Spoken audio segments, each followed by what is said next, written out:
Jesus left there and went to his hometown. Accompanied by his disciples, when the Sabbath came, he began to teach in the synagogue, and many who heard him were amazed. Where did this man get these things? They asked. What's this wisdom that has been given him?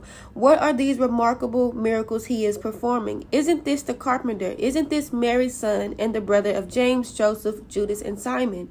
Aren't his sisters here with us? And they took offense at him. Just because you weren't always who God is calling you to be, it doesn't mean that you have to settle for your beginning.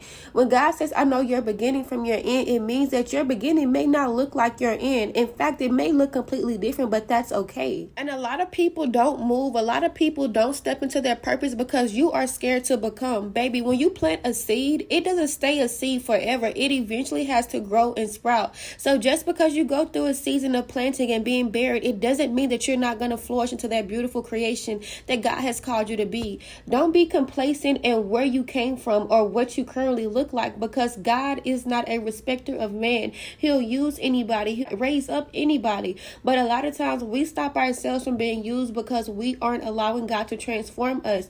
The reason why a lot of people couldn't accept Jesus was because they were so stuck on his old identity. Everything they said was true, but they could not take who God had transformed him into in that moment. Although it was already written, but they didn't know this, he was showing up as something different. And a lot of times people can't take different because they become complacent.